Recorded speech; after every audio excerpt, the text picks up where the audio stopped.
ABC Listen. Podcasts, radio, news, music and more. Both of Damian Callinan's parents kept diaries, but not at the same time. Damian's mum, Kathleen, kept hers as a younger woman, while his dad, Adrian, kept his when he retired. Adrian and Kathleen met each other at the football in Melbourne in 1946. Kathleen had several suitors lining up to date her, but she fell for the dashing flyboy Adrian, who just returned from the war, and they remained deeply in love throughout their long marriage. They had 5 kids together, and they were pillars of their Catholic community in the suburb of Watsonia. For Damian Callinan, the discovery of both his parents' diaries after their deaths opened a door into the beginning and the end of their marriage, when a ridiculous, terrible accident brought their 3 decades together to a close. Damian Callinan is now a writer and a comedian. Hello, Damian. Hello, Richard. Tell me about finding the box of diaries as you did after your dad's death. Well, when Dad passed away, he was in a nursing home, so his possessions had dwindled down to, his bathrobe and, basically a sponsorship for Gazman was what was hanging in his wardrobe through the partial tonings to the autumnal tonings. But there was one box of diaries, which we knew the existence of because they were Dad's retirement diaries is what we called them.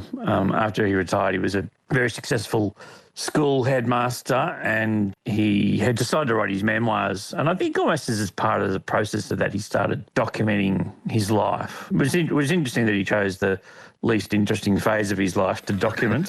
So for that reason, none of us had really bothered to kind of stumble through or even ask to read them. We just knew of their existence.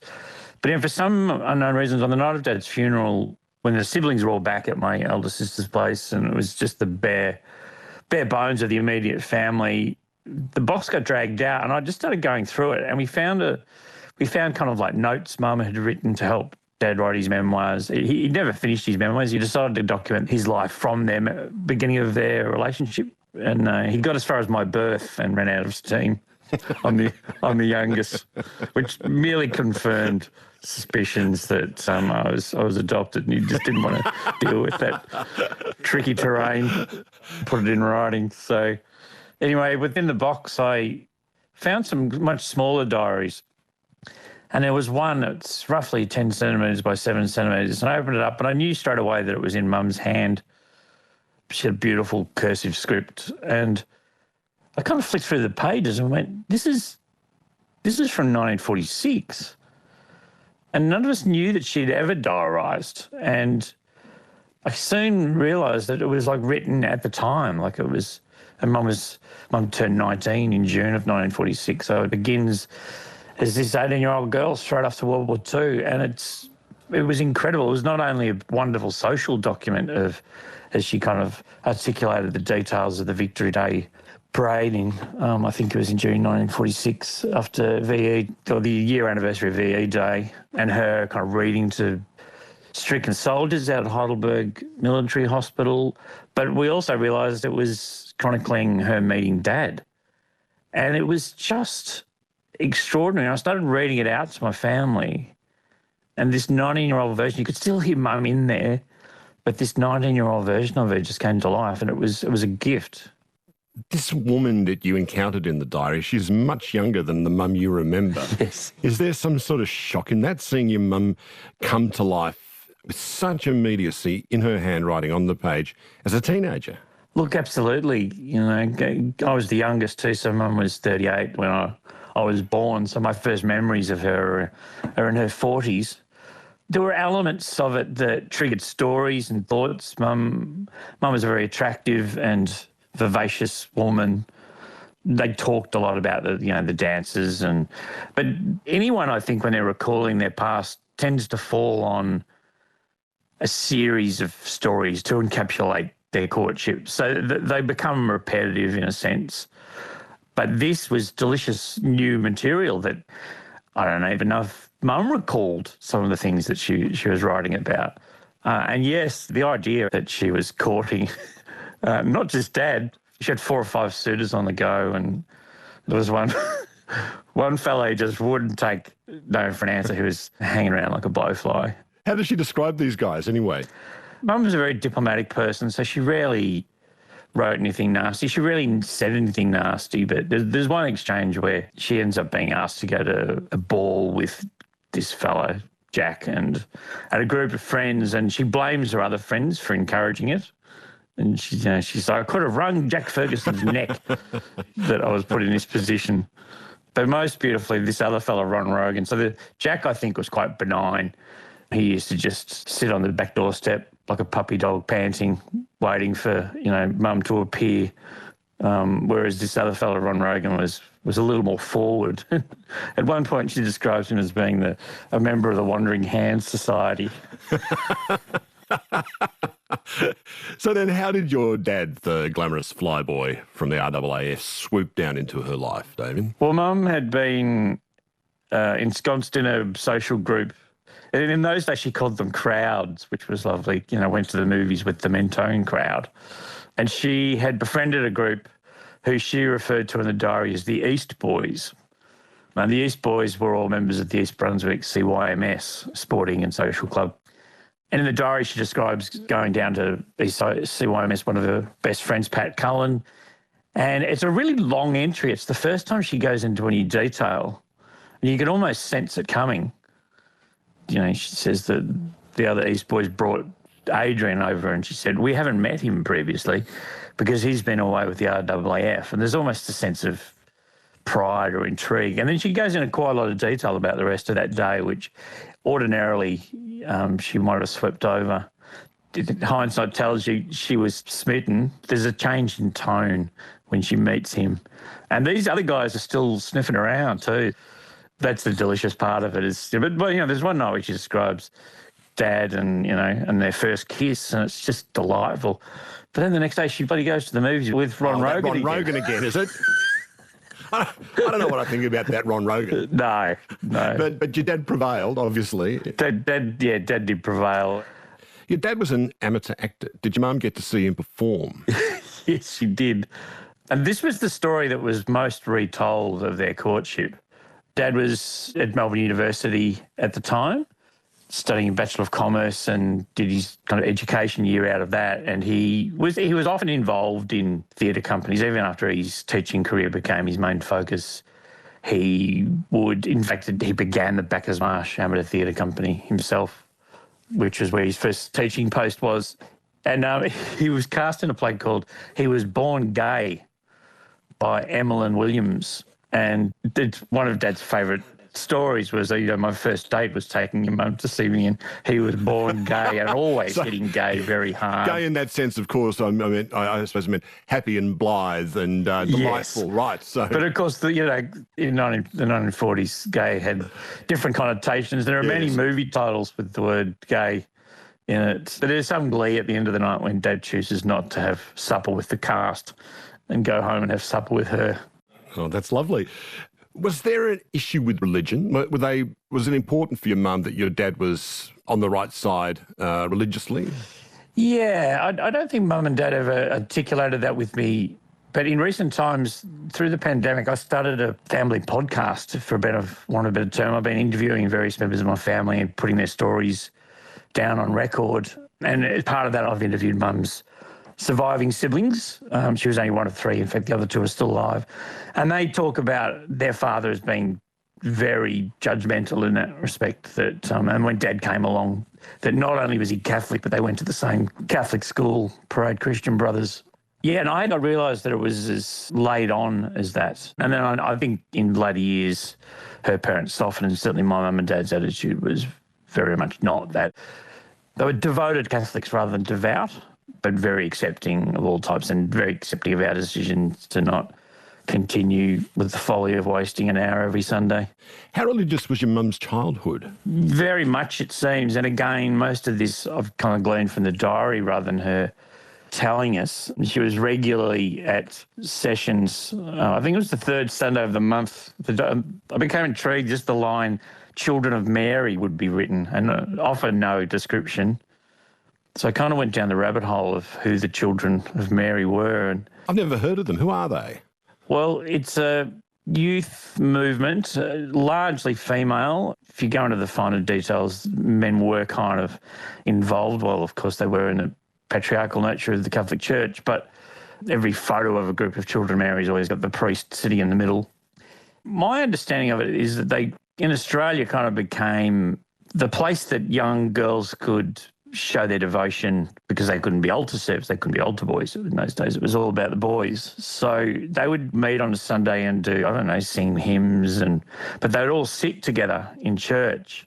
And it was very ritualistic, as is the want of Catholic Church. They'd all wear blue cloaks, or they could become an aspirant in their late primary years. And before that, they were called the Angels of God and wore red cloaks. So it was the blueprint for Handmaid's Tale. Right. So you went from being, as a small girl, from being an angel of God in a red cloak to being a child of Mary in a blue cloak. And what happened once you progressed through adolescence and you got engaged or something? Well, you were a child of Mary until you married. And in fact, and I discovered this, that both my aunt and my mother went through this ritual. When they got married, they walked down the aisle wearing the blue cloak over their wedding dress. And then as they got to the altar, the children of Mary would swarm out of their seats and remove the cloak, and they could never put it back on again. Wow. Yeah, wow. So and Mum never mentioned this. And I got to ask my aunt, who's delightfully candid and quite erudite for 89 years, she'd become the president of the Children of Mary. And that seemed to be the thing with Mum. She always ended up being the head of whatever she did. I said, "What did you do?" And she said, "Damian, I don't think we did anything. We were useless." She was scratching her brain. She said, "No." And I said, Did you go and help people?" "No, we just." It's a way of stopping them hanging around boys, I suppose. That was part of it. I suppose so, yeah. Or even maybe give them a taste of convent life, perhaps, if they would want to take that up down the track. How about, was there anyone in the priesthood in this large Catholic family?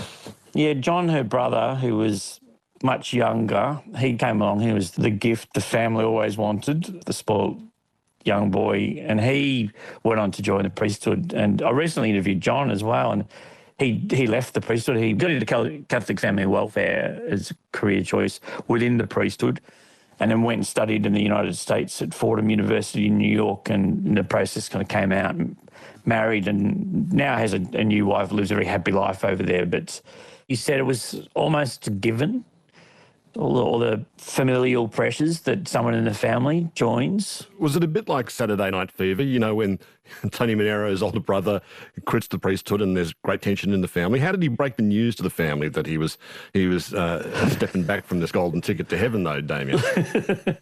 Well, he sent us a tape because he was in the States and he was on his own, and it was a difficult period for him. Pope Paul VI had just passed away, and then the first John Paul lasted, I think it was 33 days. So the Vatican was in a state of flux, and so his dispensation basically sat on the Pope's desk because they were yet to be personally released by the Pope for the priesthood. So his papers sat on the desk for 2 years. So he was caught in limbo, and he sent us a cassette tape basically talking through his decision. And I can remember, and I must have been, 10 or something, sitting around the table. It was something we'd never done before, sit around with a cassette player and listen to him pour out his heart. And he was a very emotive man, and didn't have his family to talk it through. And I do remember there being conversation about, how they were going to tell his mother, because she had a fainting fit when she found out. I think she took it better than anyone expected. But so it was a pretty extraordinary thing. And the tape seemed to go forever. So I remember I started looking at the clock after about 10 minutes. This poor anguished man is pouring his heart out. Yeah, right. You leave it to the priesthood. It didn't seem to be, whatever. How about your childhood in Watsonia, Damian? What do you remember of that, growing up in that area? It was an interesting place to grow up, Watsonia. It's an army barracks suburb. One half of the suburb's bordered by the Simpson Barracks. And then there was a massive scar through the middle of Watsonia as I grew up, because land had been put aside for a bypass, the Greensboro bypass, and it took 30 years to get around to building it. So there was just this row of quite ugly paddocks running through it with power pylons, and they were great paddocks for playing cricket and football. And But the ball would ping off one of the pylons pretty regularly, I suppose, though, wouldn't it? yeah. We lost a couple retrieving the ball, but we were kind of adjacent to a chasm where the railway line ran through, so we were regularly losing players and balls. Right. So it was an interesting place, Watsonia, because it's that area of Melbourne, we're surrounded by Montmorency, Eltham, Greensborough, much leafier suburbs, and Watsonia was very much the straggly, ugly goat of suburbs in the area. But it was a happy childhood. Dad got a war service loan, and they'd just returned to Melbourne after Dad's teaching stint in the country, which lasted about 12 years. So I felt very much a bit out of the loop. My sister and I, she's only a couple of years older than me. The others are all grown up in the country, and there's a lot of country stories, and we're always going back to meet and stay with those people. And I often find with my comedy very much tends to draw on regional stories. The merger, my play and film about country football club. I wrote a play called The Lost Ball, One Day Again. It was kind of regional stories. And people often assume that's where I'm from. So I have a kind of deep connection to it, even though I'm at heart a suburban boy. It's interesting your dad became a teacher, then a school principal, which is often one of those jobs where you want to present this stone wall of authority, I suppose, to the world. The fact that through that your dad kept up acting. What kind of work was he doing? What was he like as an actor? So your dad tells me when I became full-time, he was incredibly supportive, and I remember him saying to me, look, I'm really glad you've made this push. He said, you're a lot more talented than I ever was. He came close in his university days. He was doing Melbourne Uni reviews and was starting theatre companies, but I don't think he ever thought it would seriously be the thing he would do. But it wasn't until he retired that he got really back into it. He would direct the school plays and musicals. Even when he was principal at McLeod High, he still took on that responsibility. But yeah, he really embraced it when he retired. He had a real presence, but in comedy, he was quite a hammy, really played up to the crowd. And he was playing the poet Cove in The Sentimental Bloke. I remember him saying to me, I'm quite glad to have the prop of the Bible because I can write my lines inside the book because I'm struggling. I'm struggling to remember them these days, and particularly Sentimental Bloke being in verse. Once you get out of the meter, you can't just start flabbing. So once he retired, how hard was it for him to let go of that school principal persona he'd had? Well, the diaries would suggest very hard. These memoirs are very much written like a school principal. They're written in kind of point form and with unnecessary elaboration on minor details. Yeah, at times it's halfway between a principal's log and a police report. There's kind of like forensic detail in the work done by the man who came and cleaned the leaves out of the spouting, and he puts the price. And dinner parties, every meal is listed with the wine that accompanied it, which was his great interest. Wine became his kind of main hobby in retirement. Right, so his diaries were brisk and businesslike. Tell me about the weekly meetings he'd still schedule. Yes, so he foisted on Mum a weekly Monday staff meeting in which they'd plan their week. And Mum was a very obliging staff person. Meeting? He called it a staff meeting. He called it a staff meeting? This isn't your phrase, this is his phrase? This is his phrase, yeah. It became a real thing in our family. We'd discuss, it's Tuesday, they'll have already talked about it at the staff meeting. So how would they begin? Would you sit down with your mum and go, I'd like to thank you all for coming? Was it all like that? Well, I've just written a scene in the show which satirises their staff meetings. And it's very much like that as he takes the role, and it's just Mum. So, and he goes through the agenda, and Mum's already ahead of the game. Everything in the agenda she's already taken care of. Right. So she's humouring him, in other words. Yes, right. Absolutely. And that was very much Mum. She would have just blinked when he said we're going to have staff meetings, knowing that they were just for him, because he liked to have his life planned, and he remained that way to the end. A man of action. That's a man of action. They're quite hilarious. There's occasionally he'll write the minutes in the diary. Oh, no, that can't be true. He kept minutes of the staff meetings with your mum? Essentially they were like Monday staff meeting, and then just be like the dot points of what was decided. Next time Jack and Dorothy come over for dinner, we'll play bridge beforehand. Because we tend to underbid after dinner because we've had a couple of wines. And he needed a meeting for this. He needed a meeting, yeah. Oh, that's lovely. Oh, dear. It also had this, the way he wrote the diaries, there seems to be no separation of import between things. So, for instance, the day that the Gulf War blew up on, the first television war, he writes about that, and then immediately under it, in more detail, he talks about the recurrence of an ingrown toe infection with their parish priest, Father Kearse.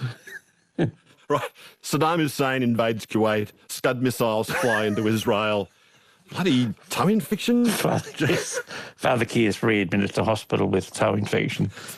And sometimes he'd write something like, went to Hades' hot bread kitchen, bought 6 rolls and a baguette. Pauline died of cancer. Watched the Golden Girls and had nectarines and ice cream for dessert. Who's Pauline? Pauline Toner he was friends with. She was a Victorian parliamentarian. And he just records her death like that? Yeah, just quite perfunctorily. Just in the context of reading more of the diary, you might hear the prelude to it. And quite sadly, there's one beautiful passage. I think I've learned, but from both their diaries, really, just how genuinely altruistic they were and how they led their lives. What do you think this says about us as men, do you think, Damian? I mean, clearly your father was a man of enormous feeling and love, a lot of love in your dad, that he went to the bakery, Pauline's dead of cancer, went and patted the cat for a while. Yeah. What do you think about all that, the way men can do that sort of thing? Or maybe it was men of his generation who lived through all of that. Possibly. I mean, I don't think he didn't emote. It's just the nature of diaries a little bit, because he'd be recording all this stuff at the end of the day. He just puts all the information down. He doesn't need to impress himself, I suppose, does he? He knows what he thinks and feels about it. No, it's not written for anyone else. There's a period where he's tending to a close friend who's slowly passing from cancer, and there's a lot of circumstances in his friend Barry's life that make it complex. He's got young teenage children, and his mother needs to go to a nursing home, and Dad was facilitating all this, taking him to his chemo sessions, taking him to visit nursing homes to make sure his mother was arranged for. It's incredibly sad. And Dad goes through quite a lot of detail, and then I felt like I was living his grief when he passed away. I was overseas at the time and didn't live that moment with him, and I knew how fond he was of Barry. Then, he wrote about doing the eulogy and that it was one of the most difficult things he'd ever had to do. And then he literally did just then, full stop. We watched Twin Peaks. It's an unusual show. It certainly is. Right. But of course, like you say, he's not writing this for it to be read, and certainly not to be talked about on national radio, like you and I are doing right now. No, indeed. Nonetheless, it's still kind of delightful, isn't it? This very loving man. And it's an interesting log of, as both the diaries are, of the times they lived in. In researching diaries for the show, I discovered the diaries of Nella Last, who was an English woman who wrote diaries from 1937 to 1966, and it's thought to be one of the longest diaries in the English language. 12 million words she popped out.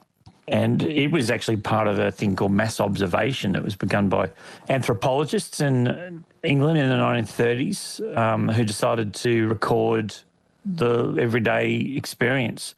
And they got 500 people, most of which just responded via survey. So, for instance, when Edward VIII abdicated, they sent out a survey to all of them and got their responses. But Nella wrote every single word. And that's what this feels like. It feels like a chronicle of those times. And I'm glad that he mentions the TV stuff. The slow burn of when they realise they're going to abandon watching Twin Peaks is just delightful.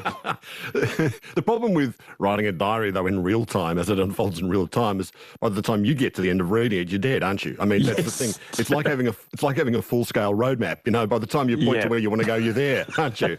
It's a bit like that. It's true. You mentioned you were living overseas for a while. How does he must have missed you, Damian. Did he write about that? Yeah, it's really fascinating hearing it from the other perspective and the worries. So in 1991, I lived in Japan for 6 months and then travelled for the rest of that 6 months. And also the complications. It was 1991, so I was constantly harassing them, to bank money orders because I was, getting paid in yen and having to get it transferred and all those complications. But yeah, you can hear the joy when, it's great, like just in the middle of a sentence, he'll just say, Damian rang from Berlin. So, yeah, you can sense a little bit of trepidation before I went away and the worry, and, yeah, that's quite lovely. And it also shows how connected they were to all their family. I can't believe how often we spoke to each other, to be honest. You mentioned Twin Peaks there. How much of TV turns up in his diary, Damien? Pretty much any day they're at home, he'll recount what they watched. We watched The Cosby Show followed by Hill Street Blues. If only they'd followed him earlier. Also, it's the time of videotaping, and Mum and Dad clearly had the first recorder because people are constantly ringing them. My nephew ringing to get this one great exchange. David Callinan rang to get us to tape Spaceballs. We watched it. It was quite enjoyable. This is like Barry Humphries, isn't it? Like we thoroughly enjoyed ourselves. Thoroughly, yes. And Dad very much writes like that. And he always reviews them, Melbourne Theatre Company. We saw The Cherry Orchard. The set was spectacular. We didn't much care for the play. Maybe we just don't like Chekhov. Fair enough, too.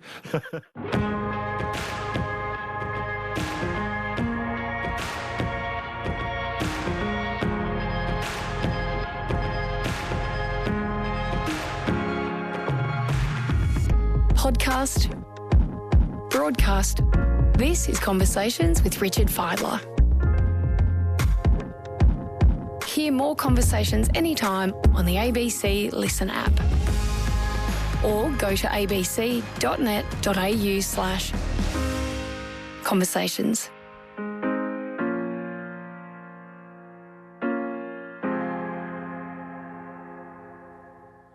When your dad writes in his retirement diaries about your mum, Kathleen, how does he refer to her? How does he talk about her? There's no romantic wording in it, but there's a clear devotion and care. I've just finished reading a passage from when I was overseas and Mum got quite ill. And I remember I rang on grand final day, AFL grand final day, to get the scores. And I was in Burgundy in France. And I was a bit pissed, to be honest. Well, you were in Burgundy, Damien. Indeed, I had an excuse. And Dad being a great wine lover, I wanted to talk to him about Marchevin, the underground wine caves I'd just been through.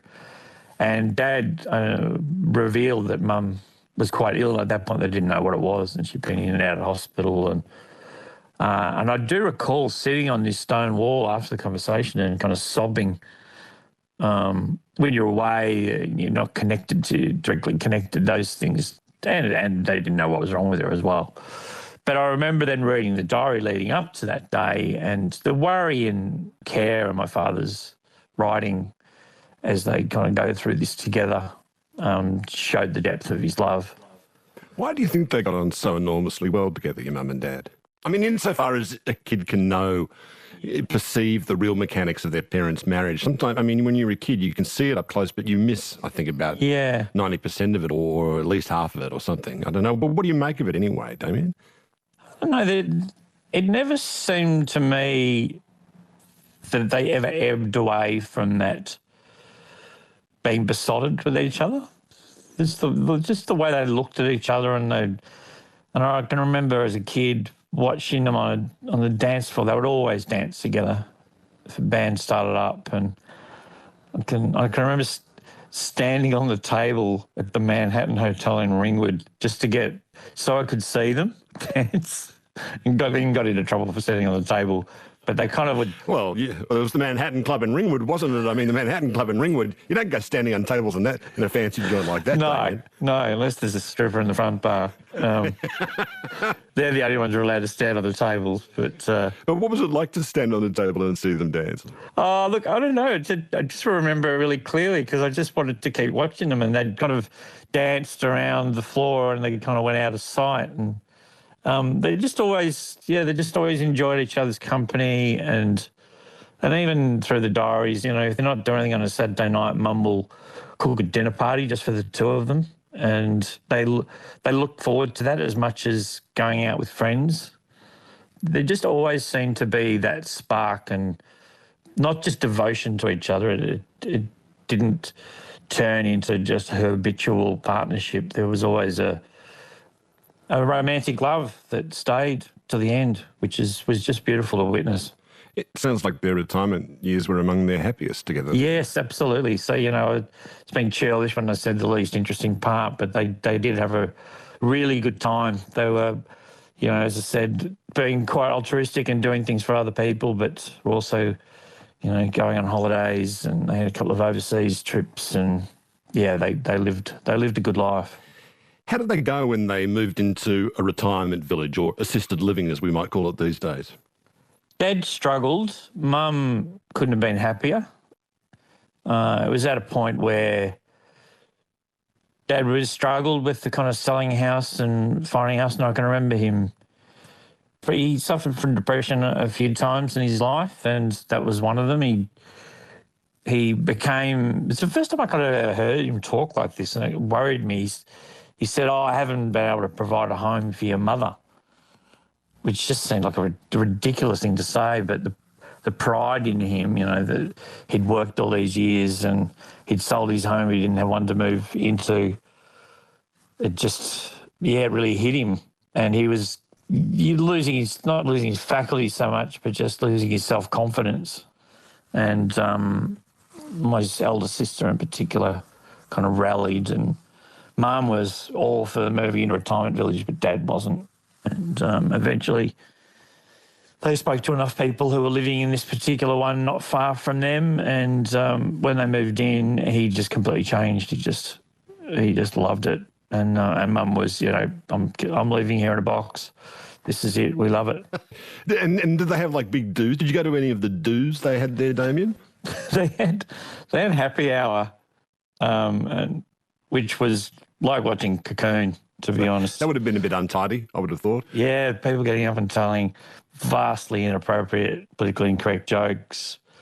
They were young and hale enough when they first moved in there to be able to enjoy all that stuff. And it was, and they had people from their parish lived not only in the retirement village, but within their street. So, it felt to me like, why didn't we do this earlier? There was the issue of your dad's driving. He lost his licence. He did, yeah. So he it was actually on the night of Mum's 80th birthday. He had organised for a Dad, as I mentioned, is very much into wine and had great friends in the wine world. And one of those is Pat Carmody, the winemaker at Craigley Estate in Sunbury in Victoria. And he'd brought some antique wines up for Dad to have at Mum's dinner, and they were taking it to the restaurant where we were going to be, but it wasn't licensed. But the restaurant were very kindly going to allow Dad to have, well, this is very my father. He said he didn't want to walk him at the wine, so he drove them up there in the afternoon. But after he'd had a bit of a taste with Pat, we believe he fell asleep at the wheel and ran into a lamppost. I do remember at the 80th, the airbag had gone off, so Dad had airbag rash on his face. It was great. Photos of him holding up vintage Craigley Shiraz with airbag rash. With airbag rash. So he'd lost his licence and was not driving. He got it back. He got what they call a restricted licence back, and I believe that allowed him to drive within 3 kilometres of 5 kilometres of home. But as far as we knew, he kind of almost completely stopped driving, and they got taxis. Mum drove a little bit, to her hair appointment and things like that, but sparingly. Can you tell me what happened then, Damian, on the night of the accident? So again, it's very much Dad and very much their relationship. Mum and Dad were going out to dinner with my sister, and they were watching a cricket. In Australia, we were in a one-day game, and my nephew was at the game. And so they realised as Australia began to fail in the game that it would finish early, and that would mean my sister had to go and pick up him from the MCG. So they rang my sister and said, look, we'll drive because you'll need to get away. And she protested, and they insisted. And the restaurant was literally just in their local shopping centre, so it was quite close. Anyway, we don't know exactly what happened, but Dad had got in the car, and they were panicking because it was just so beautifully them. They're just always worried about other people. But they just wanted to make sure they got there early so that, they could get away. And Dad was rushed and he couldn't get the passenger door open, so Mum sat in the back seat. And then he couldn't get the car to move, and this had apparently happened a few times before, and Mum would always say, all right, I'll come around and see what you're doing wrong. So she got out of the car and walked. And all Dad says is he remembers seeing her vision pass through the rear vision mirror, and he thought, I need to make sure that the car's safe. And the next thing he knew, the car had backed 50 or 60 metres and he'd backed into the unit across the road, and Mum had been hit in the process. The police believe the open car door had collected her on the way. And how did you hear about what had happened? Well, I was at home, but my brother-in-law then started ringing other members of the family as Mum was being rushed to hospital. And so he rang my brother in Townsville, who then rang me. And Paul is he's economic with words, and often in those situations it's hard to read emotion in his voice, perhaps because there's an absence of it. But that's not true. But I think some people cope in different ways. But he passed the news on to me quite simplistically by saying, not good news, Dad's backed over Mum.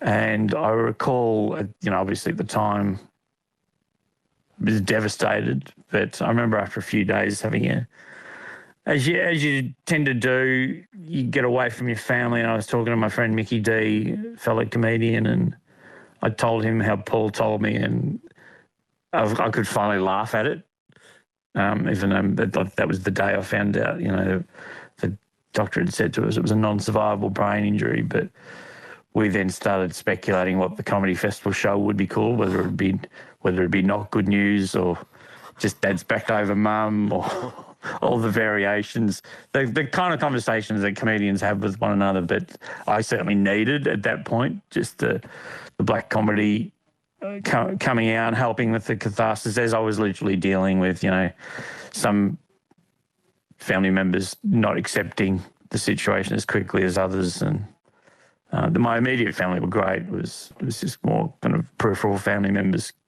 who hadn't been inside the story. So Mum was going to come in for 5 days.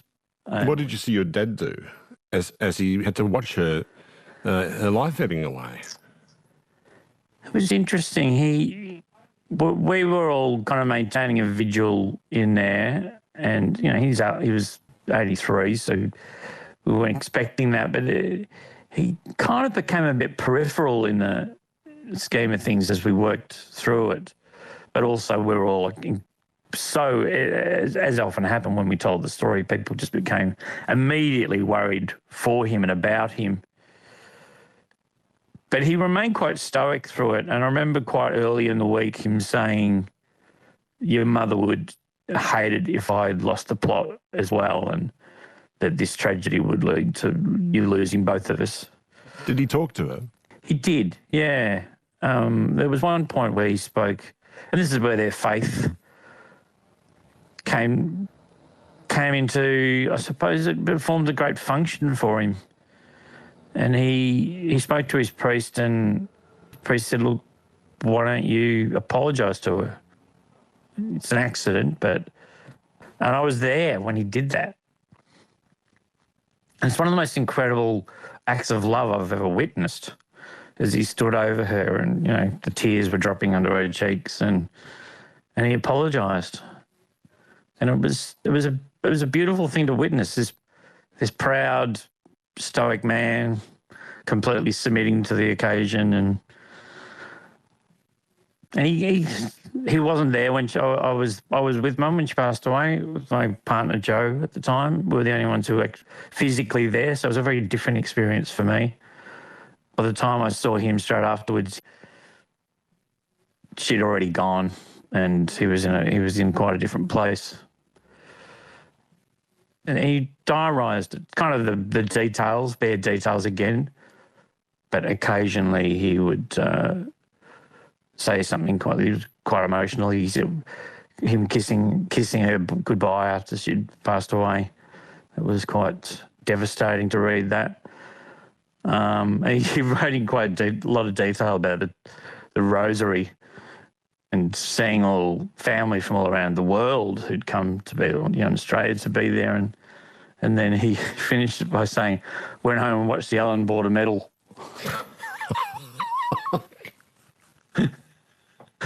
Because you wouldn't want to miss anything from the diary, from the events of the day, would you?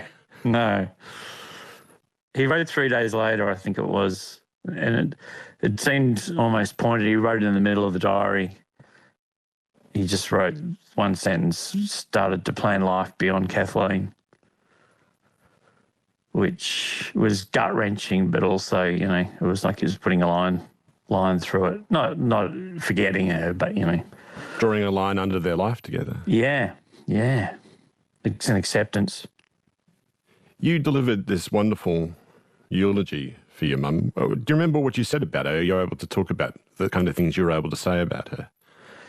It was an interesting eulogy. I mean, doing a eulogy for anyone you love is difficult, but under the circumstances of Mum's unusual and tragic death, it attracted quite a large crowd, as tragic events tend to. People come out and support. And I remember seeing, I had 40 or 50 friends from the entertainment world come, many of whom I hadn't met Mum.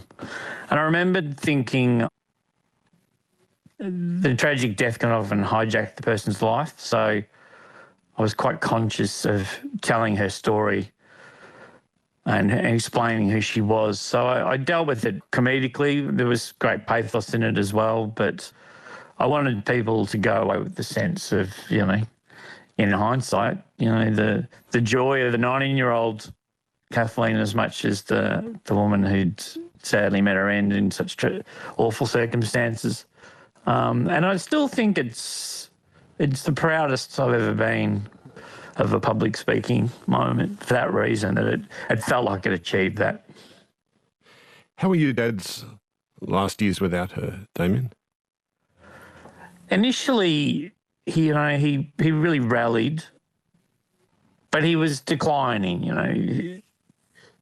It was slow dementia with Dad, and by the last few years, he'd started to not really recall what had happened, and he kept asking after her, have you heard from your mum? I heard you had an accident, and kind of fishing for information. So it became tricky because we could no longer reminisce about it because it would just bring him back to that.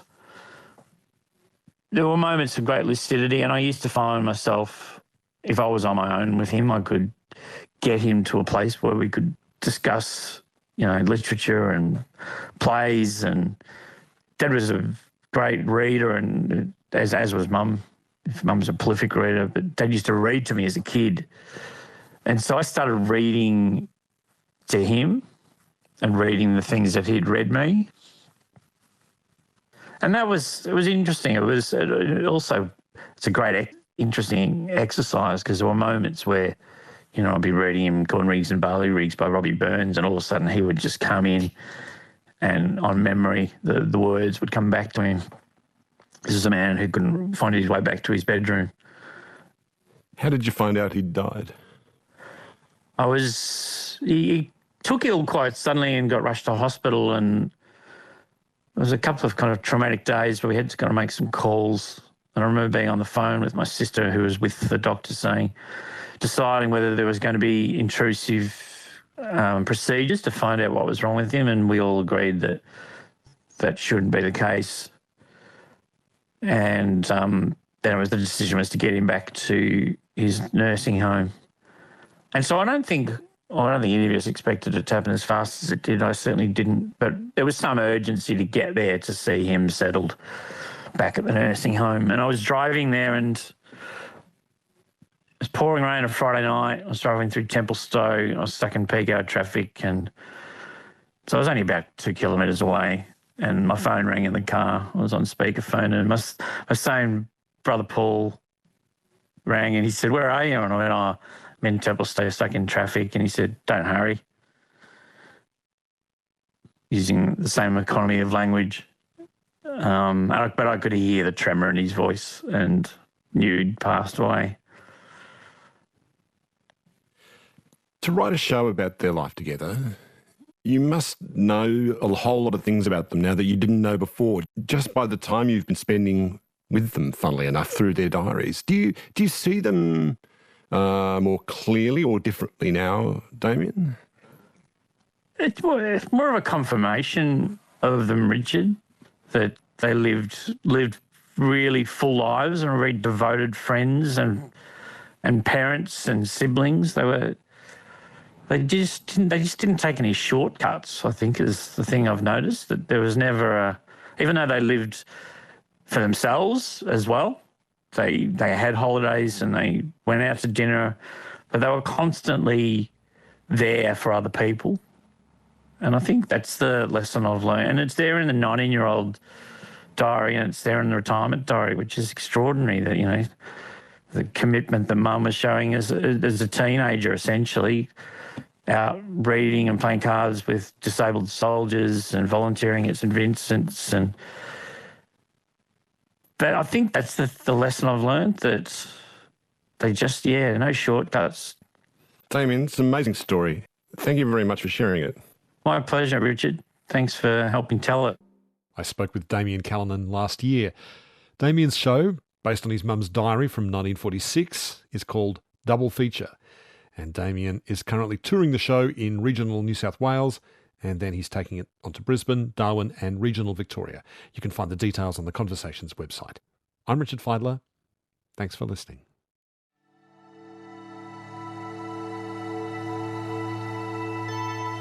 You've been listening to a podcast of Conversations with Richard Feidler. For more Conversations interviews, please go to the website abc.net.au/conversations.